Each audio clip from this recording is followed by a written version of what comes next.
I'm Mark Golub. Welcome to part 2 of a symposium on the U.S.-Israeli alliance and its national security implications, a series of panels and speakers organized by the Citizens Commission on National Security. The topic our speakers will be addressing in this part of the program has to deal with an emerging new peace plan. To explore the anticipated new peace plan expected to be proposed by the Trump administration. And our first speaker is Steve Frank. Steve Frank is an attorney who spent some 30 years with the United States Department of Justice, where Steve represented the United States in a wide variety of civil cases that included constitutional issues and Freedom of Information Act cases. Steve Frank is currently a member of the board of directors of the Lawfare Project, which fights anti-Semitism throughout the world, also Shurat Hadin, the Israel Law Center, and he's involved with Stand With Us. Steve frequently travels to Israel, where he serves as the Shomron Regional Council's U.S. representative. And you may well have read Steve Frank's op-ed pieces in the Washington Post, Chicago Tribune, Jerusalem Post, Times of Israel, and Moment magazine. It's a pleasure for me to first call upon Steve Frank, who'll be addressing the question, is the anticipated U.S. peace proposal good for Israel or the U.S.? Steve. Thank you, Mark. I appreciate that. Appreciate the opportunity to be here to talk about this subject. There's been a lot of discussion over the last few months in anticipation of the Trump peace plan, a lot of speculation about what it's going to contain, what it's not going to contain. But the fact of the matter is, no one really knows what it's going to contain with any degree of certainty. There's a lot of speculation about it. But one thing that I can say with great amount of certainty is that the Trump peace plan will not lead to peace in the Middle East. And why can I say that with such great certainty? Well, I have 7 reasons for it, if you have the time for it. And basically what those 7 reasons refer to, which I think most people know, but maybe haven't been brought up to date on it lately, is that there have been 7 times that the Palestinians have rejected their own independent state, living side by side in peace next to Israel over the last 100 years. 7 times. Very briefly, in 1937, the British Peel Commission recommended partition of the 2 areas into an Arab state and a Jewish state. The Jews accepted the plan, the Arabs rejected the plan. In 1939, there was the British White Plan, and in that there was a plan for an eventual Palestinian state in the area. But again, the Arabs, the Palestinians rejected that.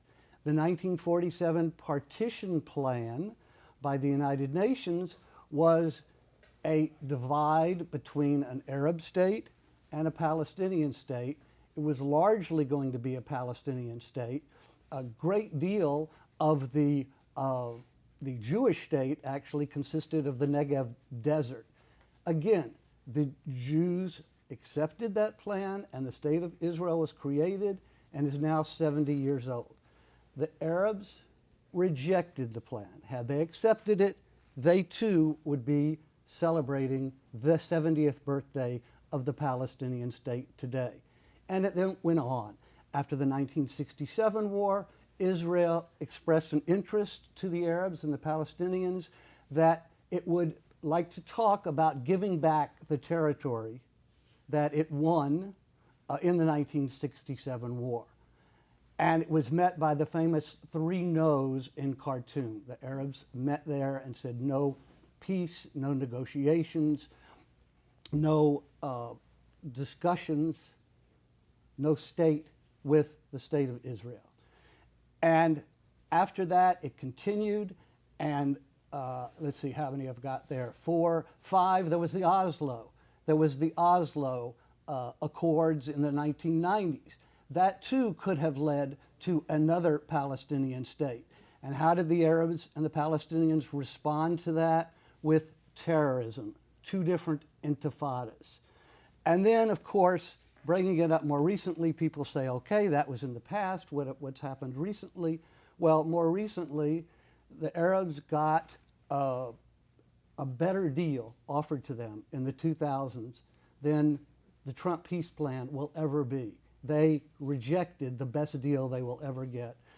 First, in 2000 at Camp David, where Prime Minister Barak offered some 96% of what was called the West Bank to Yasser Arafat, and he rejected it out of hand. He did not even propose a counteroffer.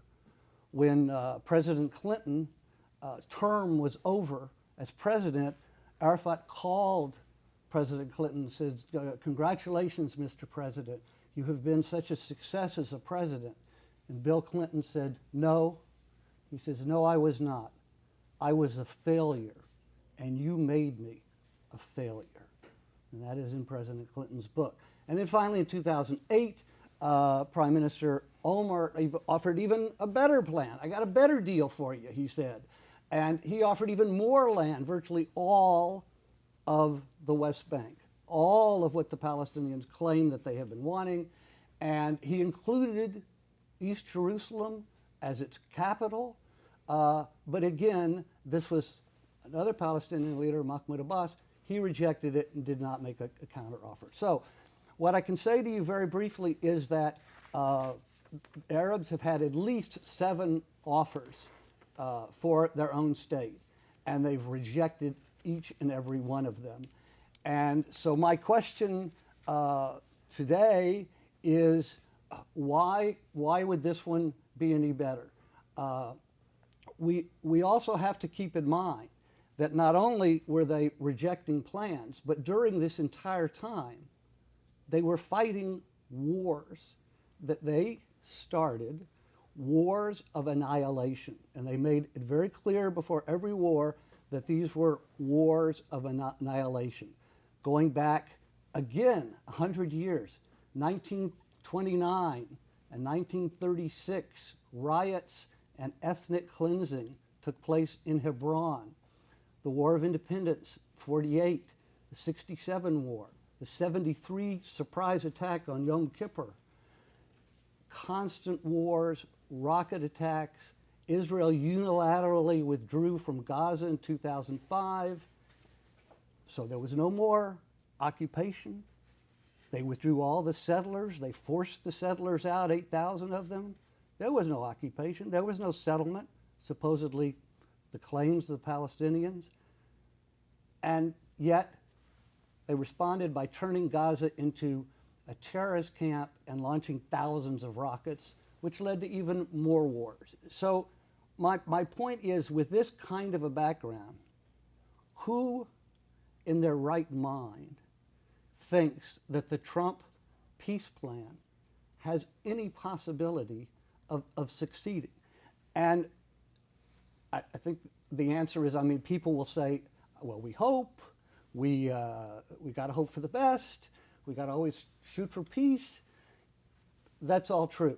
You know, if you want to believe that, if you want to live in a delusional world, it's a free world. You can do that. But I think, and this is probably the main point I want to make, is that I don't think that the proposal of the plan is a good idea. I don't think it's good for Israel, and I don't think it's good for the United States. It's not good for Israel for the following reason.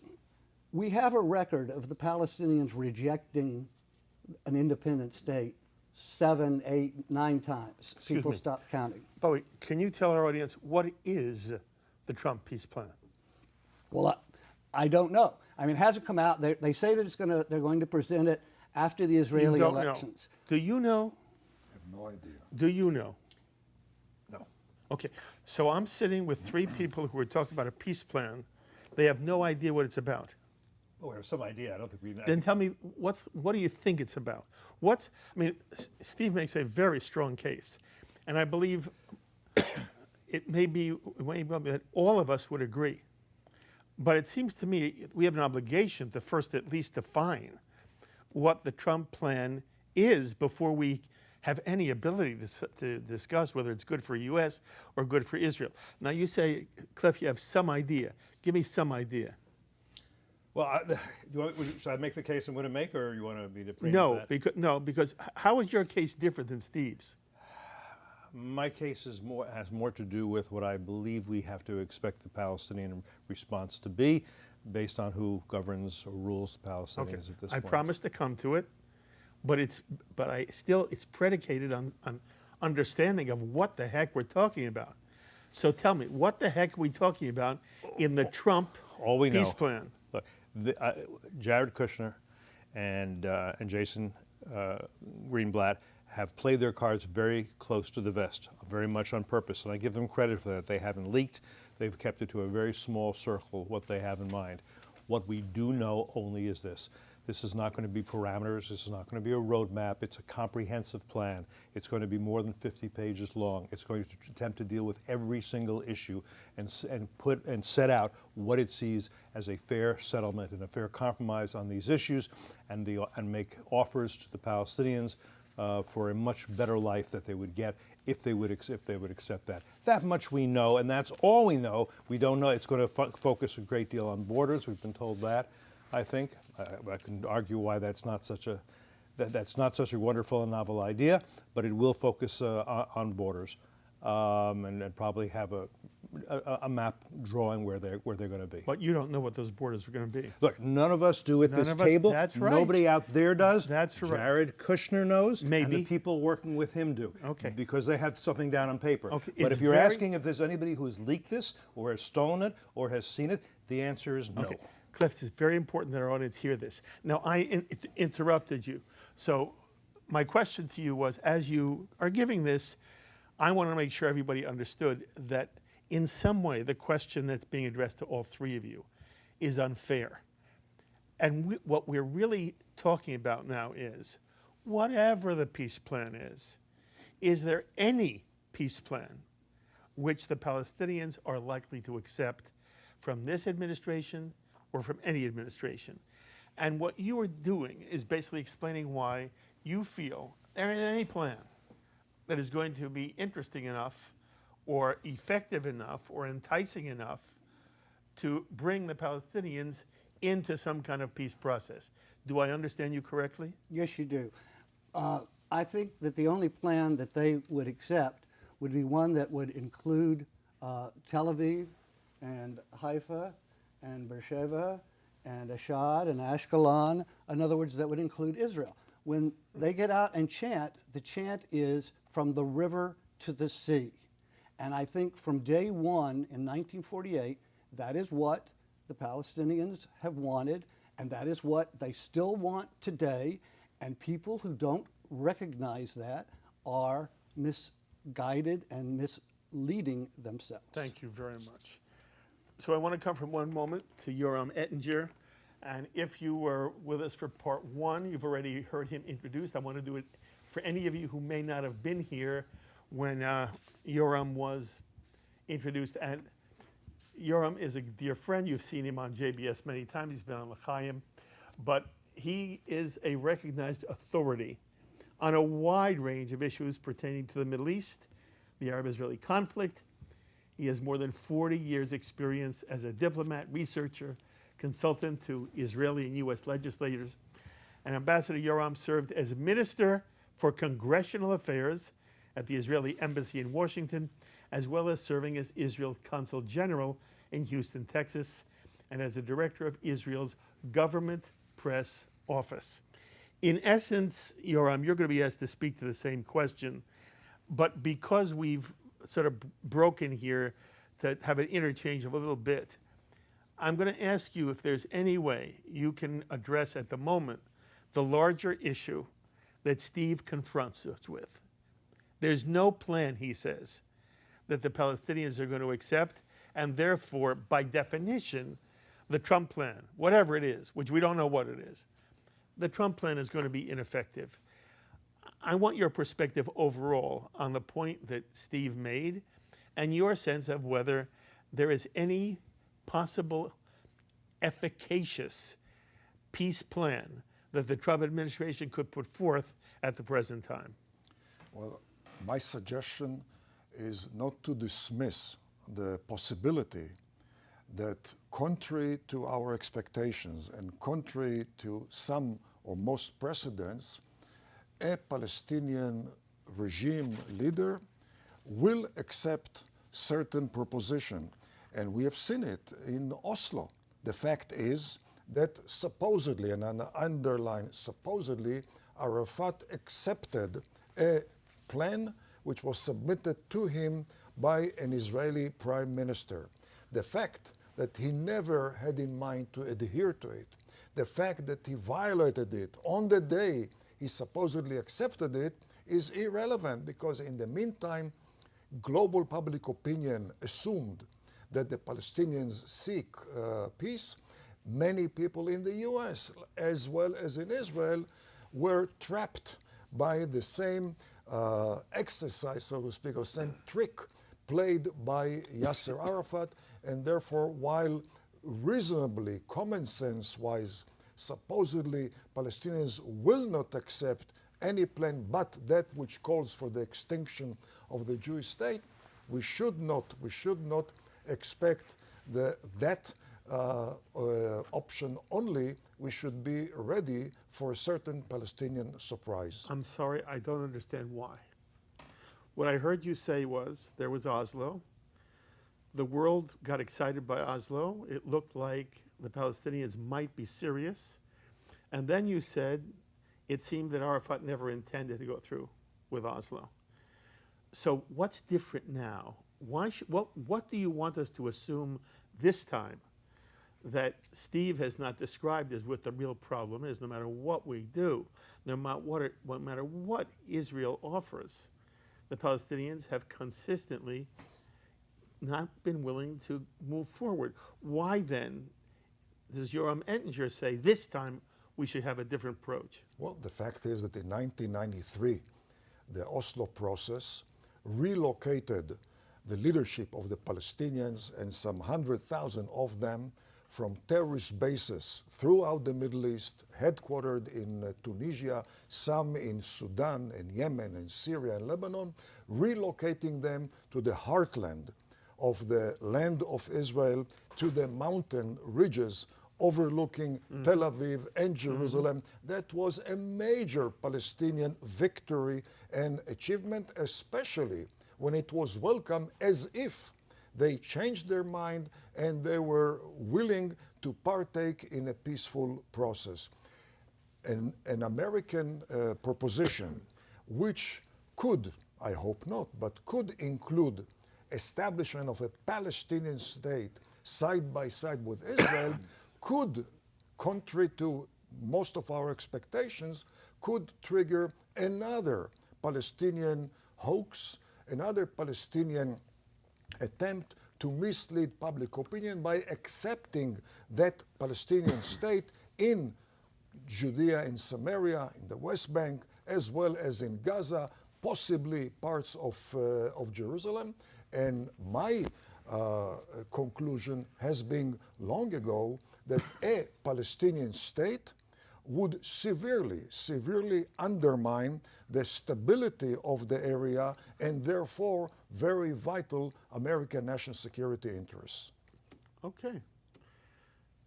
Okay, Cliff May, I want to hear what you have to say, but first I want the audience to know who you are. Cliff May. Okay. Cliff is the president and president of Foundation for Defense of Democracies, a nonpartisan policy institute focusing on national security issues. Cliff has had a long, distinguished career in international relations, journalism, communications, politics, a veteran news reporter, foreign correspondent, and editor of the New York Times and other publications.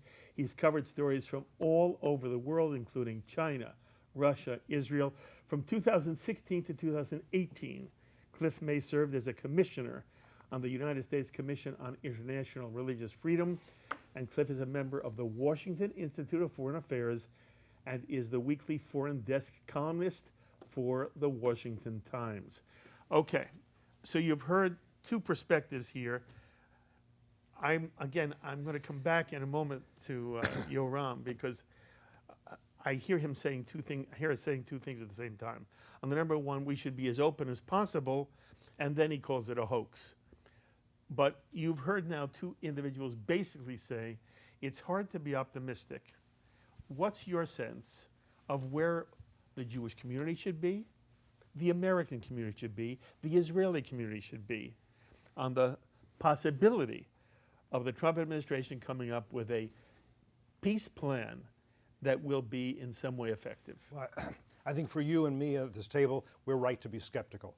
If I'm advising the Israeli government, I would kind of agree with Michael Oren, who, as you know, is ambassador of Israel to the U.S., a member of the Knesset. What he said is that Israel should take the view that if President Trump has a plan on the table, we take it seriously. It can be the basis of a negotiation. We're open to it. Let the Palestinians say no, because they will, is what he's implying, for all the reasons that Steve elucidated. That's sort of where I am, and I think where the Israeli government should be. Look, I think what we know, and I'll just give a slightly different perspective on it, but nothing in contradiction to what you had to say. You know, processing peace is easy, achieving peace is hard. And we've had generations that have proven this, one after the other. So President Trump is a deal maker. It makes sense that he'd attempt to work out a deal that would try to bring an end to the conflict and perhaps peaceful and even cooperative coexistence between Israelis and Palestinians. And towards that end, as you know, he's brought in his advisor and son-in-law, Jared Kushner, and he's brought in a special envoy, Jason Greenblatt, as well as Ambassador David Friedman, to try to find a way to solve this Rubik's Cube. Now, they've worked very hard on this project for nearly 2 years. I have spoken to them on a number of occasions. I can tell you that I think they have become quite sophisticated in their understanding. They're not by no means naive. As we said, they've revealed very little about their strategy to date. We do know that this is, again, not just parameters, not just a framework, that it's intended to be a very comprehensive agreement. According to Kushner, they believe they've taken account of all the core issues in the conflict, and all of them are going to be addressed. Now, can this succeed? My belief is that it cannot.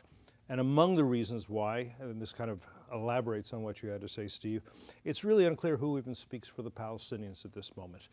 Hamas rules Gaza. Hamas has no interest in a peaceful solution to this conflict. Hamas openly, candidly, and repeatedly has, and unequivocally has said that our goal is not to have peace. We will not negotiate. Our goal is the extermination of Israel. So for Hamas, when Kushner says we're going to look at the borders, for Hamas there are no borders, because actually since 2005, when the Israelis, as you say, Steve, withdrew from Gaza, every settler, every farmer, every soldier, every gravestone, everything except, as you'll remember, industrial greenhouses, which were totally destroyed after the Israelis left, despite the fact that American Jewish community had spent millions of dollars to retain them so the Palestinians could make money from it and have a good source of living. They destroyed it, and as you know. There is a border between, and not just an armistice line, but really a border between Gaza and Israel. And almost every day, Hamas pushes people to violate that border. And if people get hurt or get killed, they say, look what the Israelis are doing to these peaceful protesters who just want their heritage back. This goes on. So we know. So with Hamas, there is no possibility. Okay? Now, we know that as for Abbas, he's more ambiguous in his statements, right? He's not as clear on what a lot of people believe he does want peace. I'll tell you how I see him. I'm confident he understands that any agreement that he could possibly make with Israel, no matter how beneficial for Palestinians, will be viewed by Hamas, and perhaps in some ways more importantly by the Islamic Republic of Iran, by Hezbollah, which is Iran's proxy in Lebanon, which controls Lebanon, and by any number of jihadi organizations, self-proclaimed jihadi organizations in the Middle East around the world. They will see an agreement with Israel on any basis that leaves Israel alive, standing, that doesn't exterminate it, that doesn't wipe it out as a Jewish state, that doesn't at least make that imminent and clear, they will see it as a betrayal and as a crime. That's how they will see it. And I would say that at his age, he's 83 years old, he's not in great health, he has plenty of money, his family has plenty of money. We won't talk about how they've gotten all that money, not from bake sales. I think he's thinking about his legacy, and I think he thinks the choice is very binary. Either his portrait will hang next to that of Yasser Arafat in every Palestinian office everywhere around the world. He will be a hero. He has resisted the Jewish state, a revolutionary. He has fought the Jewish state. Or his portrait will be used for target practice. Those are the only two. I'm sorry, for Target practice. target practice. Target practice. People will shoot at his picture for years, Palestinians, because he will be seen as having betrayed them. And he doesn't want that. So I cannot see any way in which he will do that as a matter of his legacy. But there's a second point too, and that's the matter of authority. We can sit here and say that Mahmoud Abbas rules, governs the West Bank. He doesn't dare set foot in Gaza. We can say that, but he knows that his authority is very, very limited. If he said to the Palestinian people of just the West Bank, never mind Gaza, follow me, it is not clear that a crowd would form behind him. And he does not want that demonstrated to the world, that he doesn't have that ability to say, follow me, this is good for you, this is the best we can get, let's take it and run, this is the future for the Palestinians. I don't think he wants that. So, what are the Palestinian people? I should say to you that based on conversations with people close to Kushner, if Abbas won't even discuss the plan the Trump administration plans to release an Arabic version and give it directly to the Palestinian people. That sounds great, but my question is, so what? The Palestinian people they are not about to have a million-man march on Ramallah in favor of peace. That's not comprehensible to me or to anybody else. It's not going to form, it's not going to happen. If it got there, they would do it. I also don't think the Palestinian people as such are going to say, wow, the prosperity, the possibilities, the high tech, all the things we could have, we could live like people in Israel. I don't think that's the crying need. If you go to Ramallah, it's not that much different from being in Amman or other places. It's not wonderful. It's not terrible. It's not like being in Syria. It's not like being in Yemen. It's not like being in Sinai. It's not terrible. And they've been promised for years by their leaders, look, eventually you will have everything that Israel has, not by creating it here, but by taking it away from the Israelis. We will conquer, we will defeat, and we will take over. We will take over Tel Aviv, we will take over Haifa, and it'll all be ours. And I think there's still that feeling that, well, then we can wait. It's not that critical. We don't have to do it at this point, just because President Trump says, look how good life is going to be if you would only do this. So one thing I want to bring up here, I think that Kushner and Greenblatt are quite correct in seeing that things have changed in the Middle East over recent years for reasons you've discussed today. I've fairly recently been to Saudi Arabia, Bahrain, Oman, United Arab Emirates. In these countries, the leaders of these countries do not want to see, at this point, Israel wiped from the map. They really don't. Why don't they? Because they look around the Middle East and they feel an existential threat coming from the Islamic Republic of Iran. And there is no other country in the entire Middle East that has the will, the military power, and the determination to take on and challenge and fight against the Islamic Republic of Iran. America, the United States, has always been their protector. They're not so sure that's going to be the case a couple of years from now. They don't know. Obama was not. Who knows what the next president will be? But one country, Israel, and one people, the Israelis, they ain't going anywhere. So they can the Arabs think, well, we can rely on them to stand up to the Shia, to the Persian, to that Islamist threat to us. So for that reason, and now, what follows from that, or might seem to, is then they will help create this peace plan and make it work. And my view is, no, probably not. Okay. Are you a baseball fan at all? Not really. Are you a baseball fan at all? No. Are you a baseball fan at all? Go Nats. I wanted to use an analogy. I don't know if it'll work. We'll understand it, even if Here's my analogy. I'm a baseball fan, and I grew up, as a kid. And if one day somebody said to me, "How would you like to, get on a ball field and throw around with a ball with Stan Musial and Willie Mays and Jackie Robinson?" That would have been just fabulous. I want you to understand that's how I feel today. I'm getting to sit with the three of you. You're heroes to me. All of you have been dealing with these issues so much longer than I have, and you're constantly thinking about them, and you bring all kinds of insights that the average Jew doesn't know about, isn't able to think about. And then as I think of, so what's my role here, sitting with the three of you? I want to ask you the questions I believe an average Jew would ask you, and also, in one way, we should acknowledge that the one thing that's missing from the panel, including myself, is we don't have somebody on the left who is sitting here saying to you guys, wait a minute, wait a minute, wait a minute. So I want to say a couple of things, and then I just want you to react. And you said so many things. You said so many things. And Yoram, I've already said I hear a contradiction. But there's a contradiction for you too, Cliff. I'm hearing you say on the one hand, well, maybe you say to me, Abbas does want peace. I know Hamas doesn't want peace, but maybe Abbas does. You then go into a litany of how there's no way in the world Abbas wants peace, because you tell me he wants his picture up next to Arafat, and the only way that happens is if he does not make peace with Israel. So it sounds to me like you also believe Abbas, no, let me finish. You also believe Abbas does not want peace. And the problem I'm having here in general is, if somebody were on the left sitting at this table, they would say, really, Yoram, they would pick up what you're saying, and they would say, look, you have to want peace. Israel is the stronger of the two.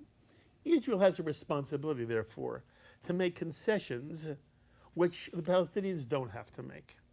And Israel is strong enough, we hear all the time, Yoram, Israel is strong enough that if there is a second state, a two-state solution, Israel will be able to protect itself from whatever happens in Judea, Samaria, if that's where the new Palestinian state is created, and that the Jew has always said, as Steve points out, since the 1930s, we will share the land. We've said it over and over again, and the Palestinian has said, over my dead body, or better said, over your dead body. And the Jew keeps saying, however, we're committed to shalom, and the question is how to reach that. The people who would disagree with you would say, don't minimize the Emirates. The Emirates changes the entire game, and that's what Trump is banking on. Trump is banking on, not that the Palestinians and Abbas is going to say yes, but if the Emirates are going to say to Abbas, the game is over. Either you make peace with Israel or we pull our support from you. So I'm asking you to speak for a moment in general, as an Israeli and as an Israeli diplomat. And you are the quintessential diplomat, by the way. But as a diplomat, to what extent is it possible that there will be a new paradigm in this peace process, and that's what Trump really has going for him? The Emirates are going to support, with Amman, with Egypt, a new dynamic between the Jordan and the Mediterranean Sea, which will in fact give the possibility for peace in ways that were not possible with the administration after administration to this point. Is there any, in your mind, plausibility or justification for that perspective?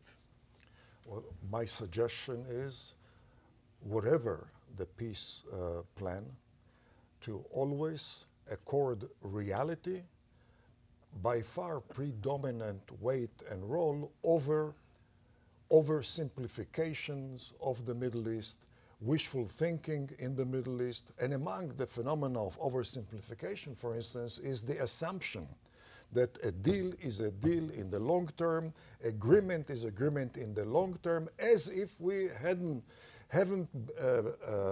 gone through a very interesting experience before Oslo and certainly since Oslo. And my recommendation for Israel, if we wish to stay alive, is to realize that inherently in the Middle East, from the 7th century until today, regimes have been tenuous, and unpredictability and volatility and unexpected events, domestically and regionally, have been the name of the game in the Middle East. Tenuous regimes means tenuous relations, means tenuous agreements. And my concern is that, for whatever reason, the Palestinians would understand that they can get an edge over Israel, pushing Israel from the mountain ridges of Judea, Samaria, by stating their willingness to sign an agreement with Israel, which exactly is consistent with the teachings of Muhammad, the taqiyya. You sign an agreement with the infidel, and by definition of the Quran and of inter-Arab relations, it is tenuous, it is temporary. And when it comes to a Palestinian state which would expand the current posture of the Palestinian Authority, this would be also a death sentence to the pro-US Hashemite regime in Jordan. Anyone who observes the reality in Jordan, the Palestinian majority, the pretty strong posture of the Muslim Brotherhood, the fragmentation among the Bedouins between the indigenous Bedouins and the carpetbaggers, the Hashemites, who came from the peninsula to become the leaders of that area called Jordan. Anyone who understands the impact of the events in Syria upon Jordan, with 1.5 million refugees, some of them not very kosher elements there. Anyone who sees the potential impact of Iraq's reality on Jordan and the extending Ayatollah's hand from Iran through Iraq, possibly into Jordan, and anybody who observed that would reach a conclusion: a Palestinian state under this or that agreement would mean death sentence to the Hashemites. And once you have a death sentence to the Hashemites, it is going to render Jordan into a Syria-like, Iraq-like, Libya-like, another platform of Islamic terrorism.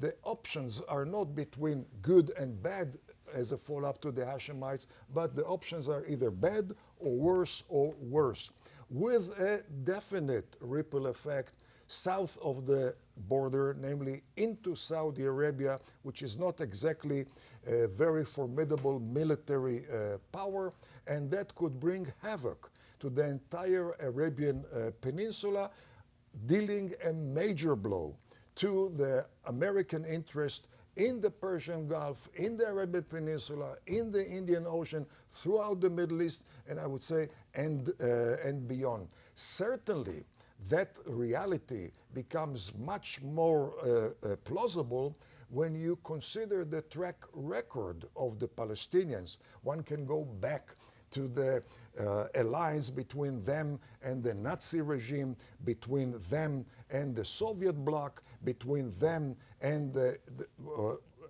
support of Ayatollah Khomeini when he toppled the Shah of Iran, between the Palestinians and Saddam Hussein, Palestinians and bin Laden, and currently the Palestinian Authority, Russia, China, North Korea, Cuba, Venezuela. Tell me who is anti-American or rival of American, and I'll tell you who are the allies and the close confidants of the Palestinians. And you add to that the very consistent, inherent, treacherous Palestinian track record in the inter-Arab sphere. In '55, Mahmoud Abbas and Arafat had to run away from Cairo for subversion and terrorism in Egypt. Syria accepted them. By 1966, They had to run away from Syria for subversion and terrorism. Jordan opened its gates to them. By September 1970, they tried to topple the Hashemite, which triggered a major civil war in Jordan. They ran away to Lebanon. They plundered southern Lebanon. By 75, they felt strong enough to take over Beirut. And that forced the Christians of Lebanon to ask the Syrian military to invade Lebanon in order to save the Christians from the jaws of the Palestinians. And the latest and the most formidable Palestinian backstabbing of fellow Arabs took place in August of 1990, when Saddam Hussein invaded, plundered, occupied Kuwait, among other things with the help of 3 Palestinian battalions. Now, that was the worst betrayal by Palestinians, because throughout the years, when they ran away from Egypt and Syria and Jordan and Lebanon, it was Kuwait which opened its arms and accepted something around 400,000 of the confidants and the relatives, the allies of Mahmoud Abbas and Arafat. It was that Kuwait which they stabbed in the back, and therefore Sheikh Sabah of Kuwait, upon regaining power, complement of American blood and American money in January of 1991, the first thing he did was expelling about 300,000 Palestinians from Kuwait. Now, certainly, we can ignore all that and hope that they have changed their manners. But on the other hand, if we allow reality to predominate, we cannot ignore that. And therefore, Palestinians could surprise us by showing sophistication, just like Arafat did, accepting a proposal issued either by the White House or by anyone else, maybe by Israeli circles, accepting supposedly an agreement, and I emphasize supposedly, and resorting to the typical Middle East norm of tenuous agreements and the possibility, according to Quran, to sign an agreement with the infidel, but never forgetting that the goal is to uproot the infidel from the abode of Islam. That is wonderfully said. By the way, Steve, it sounds to me like he took your message and just went with it, right? Well, But excuse me, yes. I didn't. What I think you're saying, and then I want to hear the two other. I want Cliff and Steve to speak about it as well. What you're saying then is, no, the Emirates will not be able to pressure the Palestinians into a peace negotiation that they have so far avoided. The Emirates, the Trump administration believes the Emirates are the key. Yoram Ettinger believes Trump is wrong. No, what I'm suggesting is that a certain scenario could be that the Emirates may not have to pressure because somebody in Ramallah is going to outflank Washington and show sophistication, accepting a plan if, and again, if it expands the authority of the current Palestinian Authority, accepting something less than the whole of Palestine, but knowing that this is another step in towards the strategic goal. Yes, and has there been anything to indicate to you, either a person or a movement in the Palestinian world, some intellectual writing an op-ed in the New York Times, is there anything to indicate to you that that individual and that movement to create a new ethic in the Palestinian world is at the moment on the horizon? No, there's nothing new here. This is consistent with Arab conduct, and again, it was practiced by Arafat. Okay. When he accepted Oslo, when he declared that he is willing to coexist peacefully with the Jews, and thereby, in my mind, highlighting the very superficial Western view of the Middle East, because when Arafat declared that he's willing to coexist, the Western world did not go into deeper understanding, saying, well, hasn't it been done before? And guess what? Once again, it is a tenuous rather than a long-term agreement. Do you have any hope that the Emirates could exert power on the Palestinians to make peace when the Palestinians have been unable to do so under current circumstances? None whatsoever. But I would like to comment Sure. upon, you quite rightly looked into Yoram's soul, and you saw a contradiction. Yes. And there is a contradiction, and far be it from me to try to psychoanalyze my very good friend Yoram, who is my friend and my hero and a brother to me. But I think Yoram typifies the Israeli. And I think what he said here today is very typical. When I go to Israel, and I go almost every year now, and here's what I hear. I get into a cab, and the cab driver, I ask him, what do you think about peace in the Middle East? And this man, his grandfather fought in the 48 war, his father fought in 67, he fought, you know, in Lebanon, his children fought in Gaza, his grandchildren, he knows they're going to all fight. This is a man who's, you know, he's been in the war, okay? He supports the two-state solution. Of course. Okay? Now, I ask the man, I say, what, all that you've been through and all that they have rejected, and like you say, I ask him, you know, what evidence do you have that they would be willing to accept it? You know what he says to me? He says, we hope. And I go to Tel Aviv and I talk to the progressive people and the liberals, and they say, we hope. And I hear from my friend Yoram, we hope. And there is that hope. And that is why they are Israelis. Is And he that is raising it why they properly? live there. But as a Can I get a realist, word- let me get a word in edgewise here. Yoram knows, he knows that the hope is not founded on anything, But but Yoram- still he hopes. Yoram's raising another point that I think is being missed here, and that is the likelihood is that this agreement goes nowhere, that it's dead on arrival. That's what the Palestinians have said, and that's not the worst thing in the world to happen by any means. The worst thing is what you're suggesting, which is if Kushner is not as sophisticated as I read him as being, and he comes up with an agreement where the Israelis are required to change facts on the ground and make tangible concessions, in exchange for which the Palestinians merely have to make promises to the wind, then the situation for Israel will get worse, because that has been the history of past peace processes, whether it's Madrid or whether it's Oslo. Everyone may say, well, we hope that they're serious this time, but they're not. They'll say, you know what? There's an advantage we can take, because look, the Israelis have to give up this, this, and this, and we just have to promise this, this, and this, and we don't mean it, and they'll find out. So that how many years did we hear that the Palestinians had accepted Israel? But they did, but not as a Jewish state, not even as a Jewish majority state. That was never quite made clear, right? And so you can't even get Mahmoud Abbas to say, we accept the concept of living as a Palestinian state side by side with the Jewish state. He won't even say that. So the real danger is that this agreement says you're going to split Jerusalem in this way. You're going to begin to remove your military forces from Judea and Samaria, from the West Bank. You're going to do these things, and the Palestinians will promise to be good, and they won't be. That's the most dangerous thing. As for the Emirates, Hold on. How sophisticated do you think Jared Kushner really is? I have a good feeling about him and about Greenblatt that they are, and they know it, and I have some confidence they will not make that kind of rookie Okay. mistake. I could be wrong. I hope I'm not. Okay, I'm asking the three of you.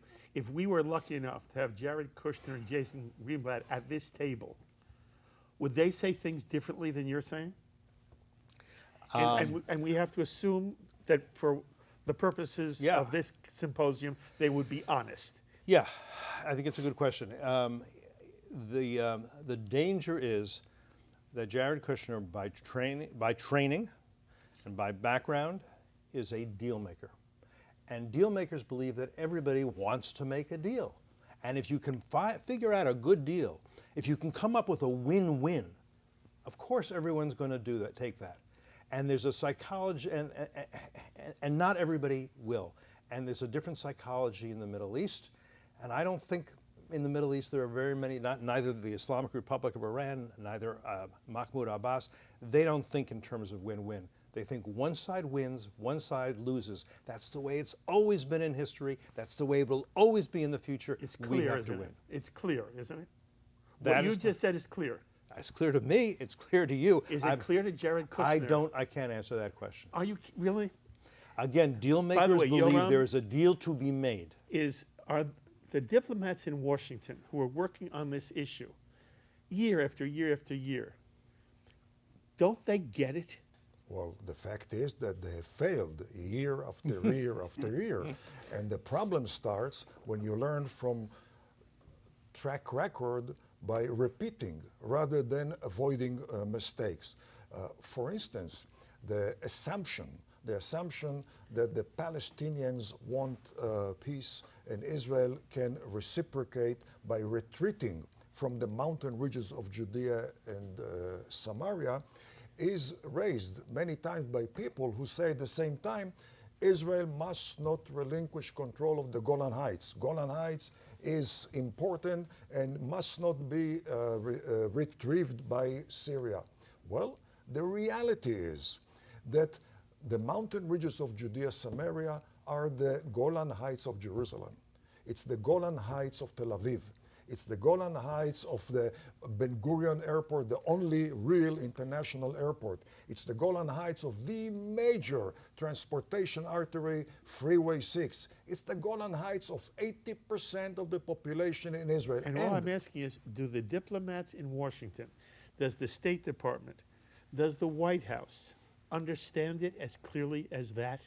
The State Department opposed the establishment of a Jewish state on the ground that the Jewish state is going to be pro-communist. That was 70 years ago. Right. What about today? And the same State Department condemned Israel, obliteration of Osirak nuclear reactor, blaming Israel to be modern-day pirates, as they specifically expressed themselves.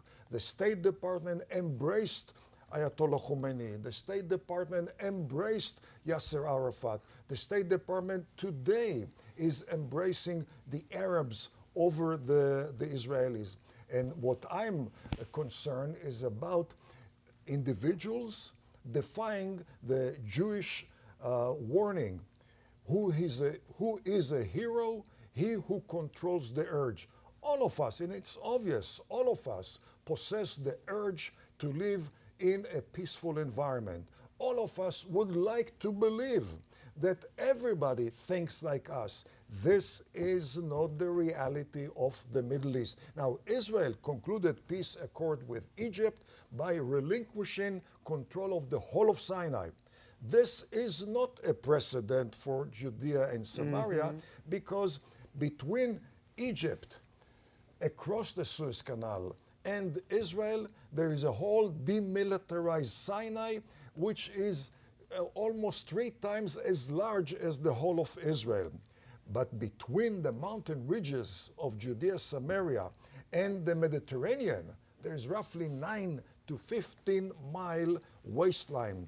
This is not a background for Israeli concessions. This is a prerequisite for Israeli insistence, and therefore I am not ruled and I'm not dominated by my hopes. I'm dominated and the by State my Department realism. is dominated by their hopes. Well, yes. By their wishful thinking and oversimplification. Because the State Department really is naive and stupid. No, when it comes to the Middle East, the Department of State has a track record Of stupidity. Which is of failure. Of failure. stupidity. No, of failure. Of stupidity? Look, there's a lot you can read about why the State Department, from the careerists, has been Arabist from the beginning. Read Michael Oren's book on the history of America relations with the Middle East, and you'll understand more than we can explain here. I don't think Mike Pompeo, by the way, is stupid, and I don't think Mike Pompeo is naive. I also think John Bolton knows what he's doing.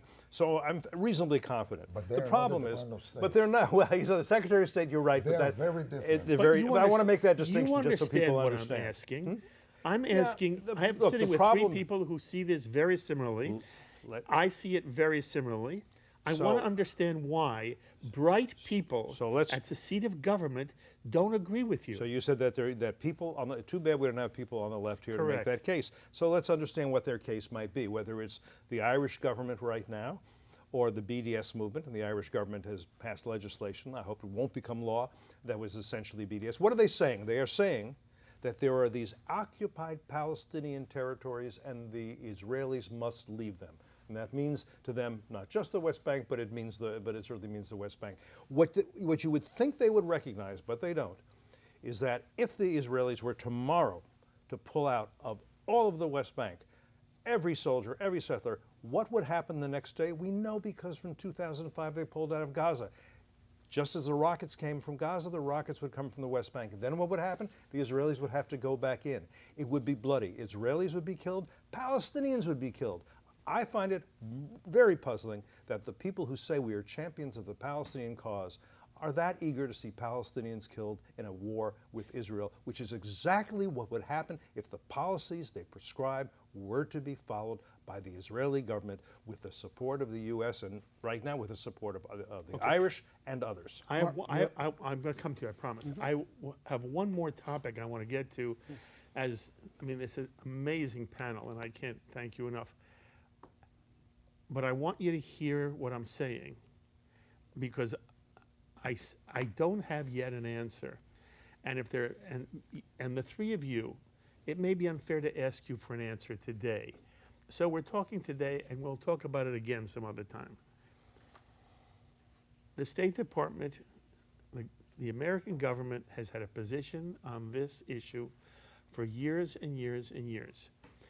The halls of academia and the BDS movement has had enormous influence on leadership, on the intelligentsia of the American community.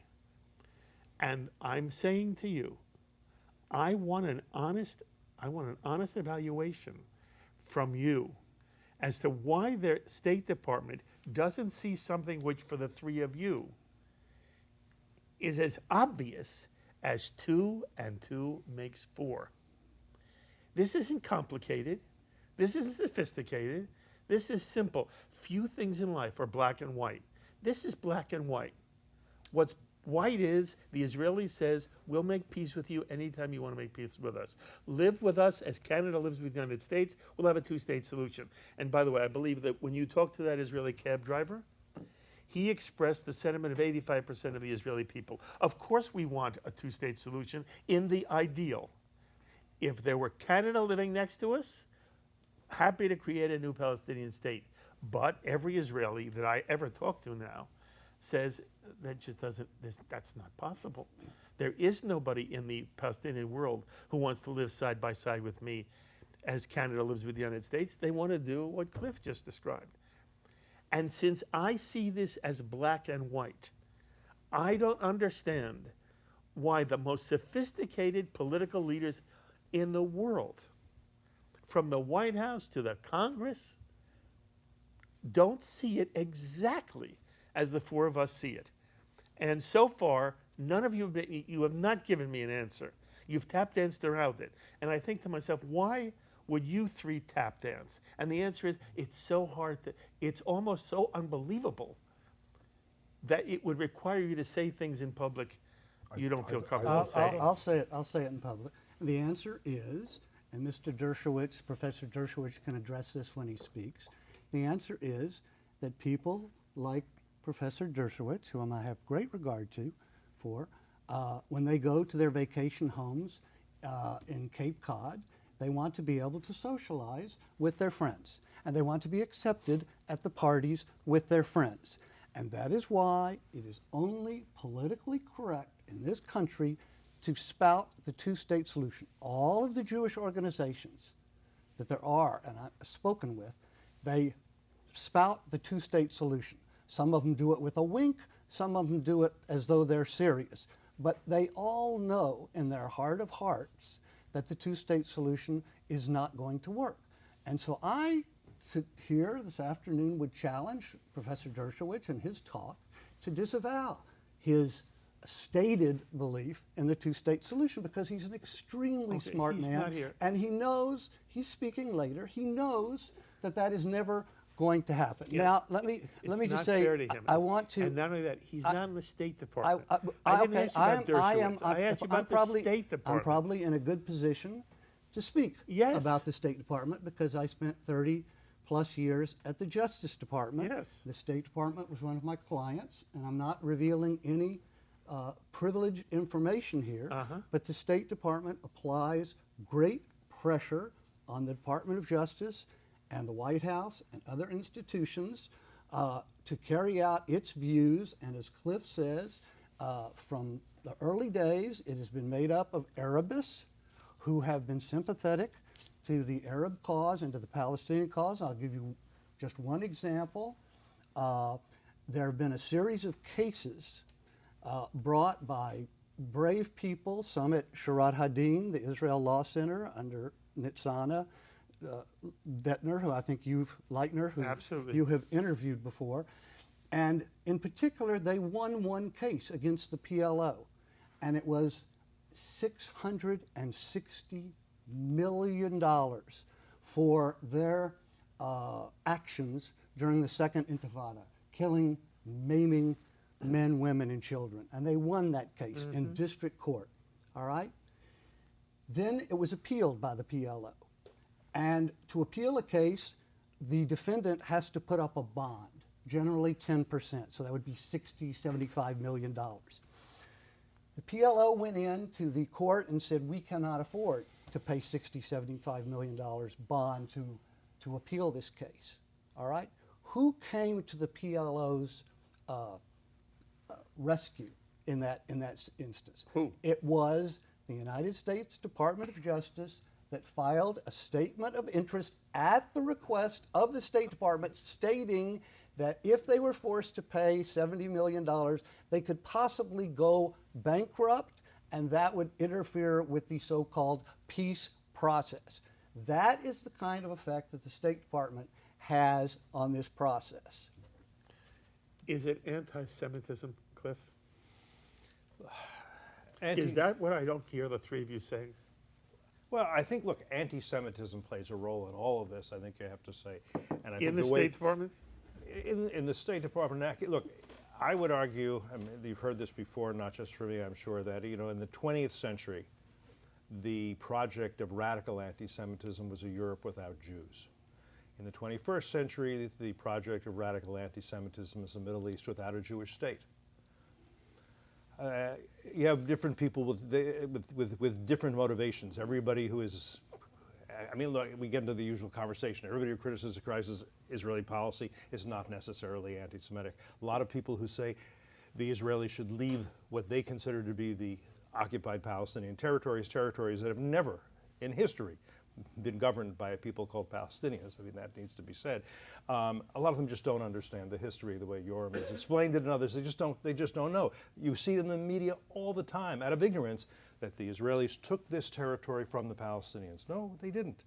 They took Gaza from Egypt, which was administering it under international law, under dubious circumstances. They took West Bank, which had been Judea and Samaria, from Jordan, which took it over by military force, also illegally. They took the Golan Heights from Syria in a defensive war. And by the way, I'm sure most people in Ireland who are for this bill that would penalize Israelis probably don't know that there is nobody, not one person, in the Golan Heights, now or ever, who has identified himself as a Palestinian. Yes. I'm sure they don't know. So ignorance plays a big role. But I don't care about the Irish. Well, I do care actually, about- but because what you're looking at is the Our European. State Department. I Look, care right now, about the administration. This And- administration, look, this administration, I got to give this administration some credit here. This administration has done some very good things. And let me point out why I think it's so important what the administration has done. People say, well, it's just symbolic that they decided we're going to recognize Jerusalem as the capital of Israel and move the embassy from Tel Aviv there. It was absolutely vital. And here's the reason why. One of the final acts of the Obama administration at the United Nations was not to block a Security Council resolution that says that East Jerusalem, including the Jewish quarter of the Old City, none of that belongs to Jews or Israelis. That's what that resolution essentially says. And people think, you know, it's not quite true, but it's close to it. People think that's now international law. So you can talk to people in Europe and say, East Jerusalem does not belong to Israel. And therefore we should penalize anybody who does business with anybody in East Jerusalem, including in the Jewish quarter of the Old City. That also was a message to the Palestinians. Do not take a deal with the Israelis, because by waiting it out, it's going to get better and better. I don't There was- disagree at all. And think so the you're Europeans and the academics are telling the Palestinians, don't make peace with Yes, Israel. you're absolutely It's right. going to get better You're for you. absolutely You're going to right. get everything. I asked Cliff, is it anti-Semitism? And when I say it, is the fact that we have now been speaking about this almost for an hour and a half. And now what we've been talking about is the extent to which what is so clear to the four of us is not clear to the State Department, according to Steve, the Justice Department. I say if Jared Kushner is about to propose a peace plan that none of the three of you think has a chance of being successful, then it's the administration too. And I'm not suggesting Kushner or Trump are the least bit anti-Semitic. But I am asking you, is the historic arc that we've seen through the State Department and according to Steve, the Justice Department as well, is this fear that if the Palestinians are penalized, it's going to disrupt a real chance for a real peace with a people who are dedicated to owning from the river to the sea. I say to myself, what's going on here, Yoram? And I'm asking you, is it anti-Semitism?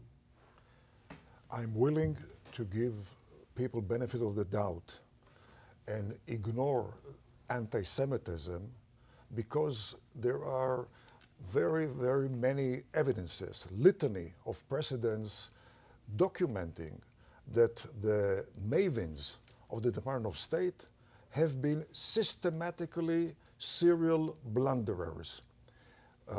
One of the symptoms is the fact that the top professional brass of the Department of State has embraced the United Nations.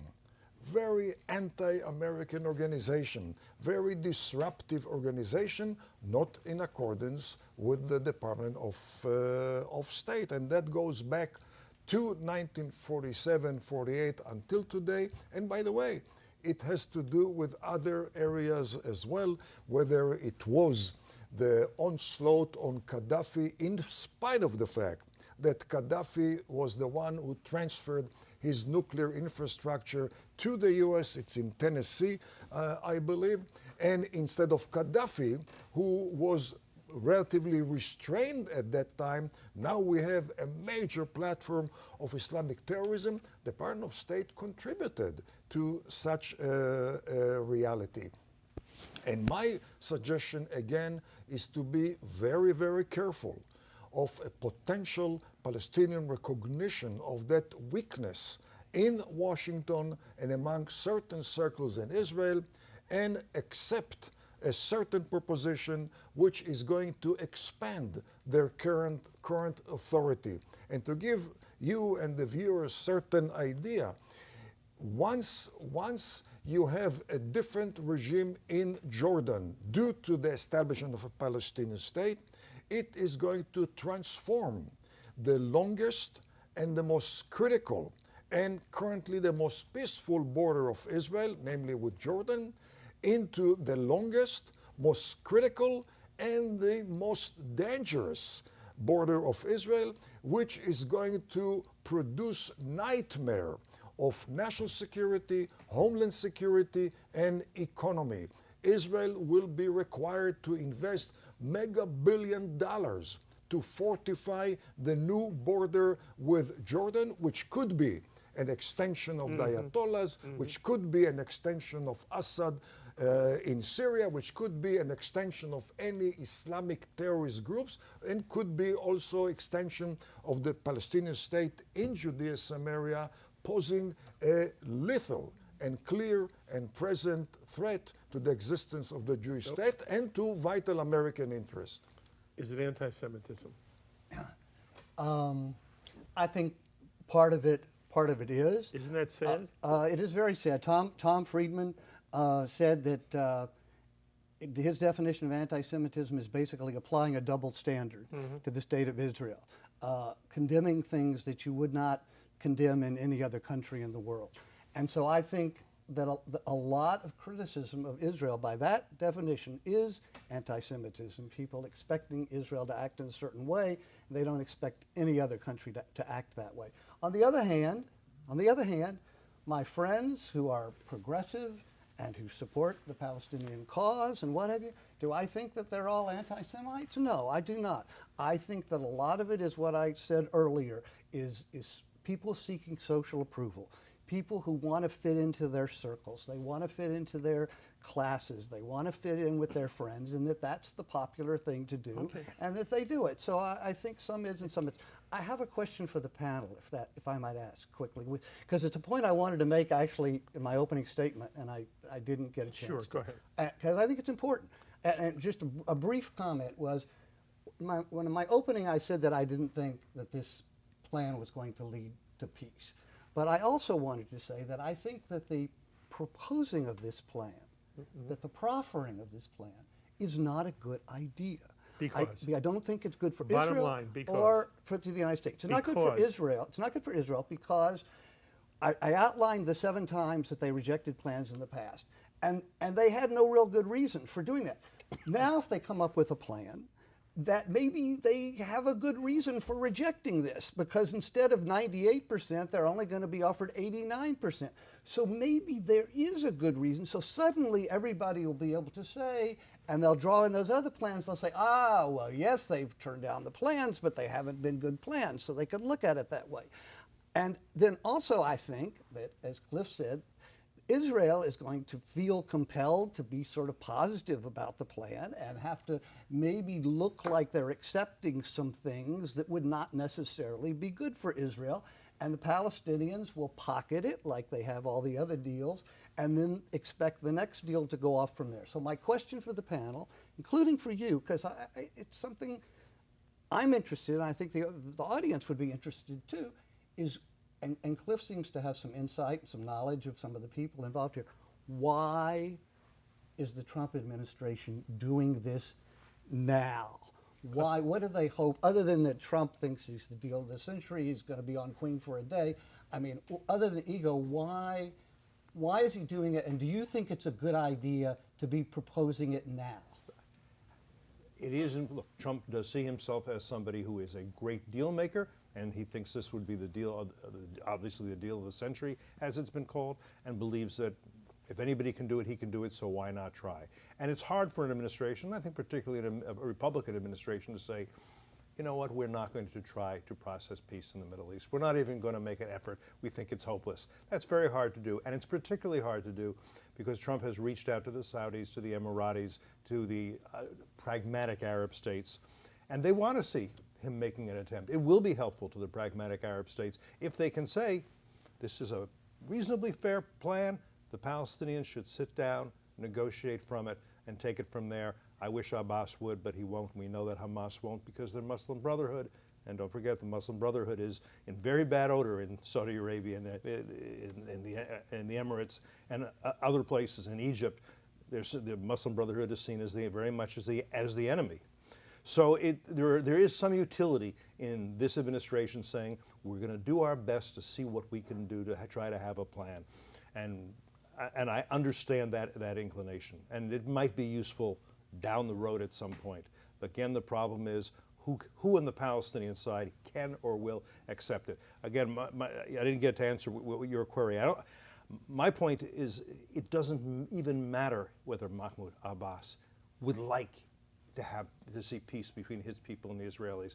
I doubt it, but even if he does, he also knows, I can't do this. I can't do it for personal reasons. I can't do it because I can't make it happen. So why try? And unless you understand that about Mahmoud, he's a savvy guy after all these years. Have you met him? I've met him very briefly. I've met other. How do you know he's a savvy guy? You do not last as long as he has without being a savvy guy. You're not, he's in the 14th year of a 4-year term.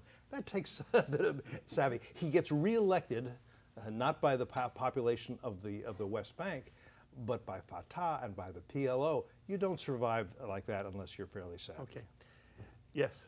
A major pitfall of any plan coming out of this administration could be the assumption that we are talking about the Middle East conflict, which has nothing to do with the Arab-Israeli conflict.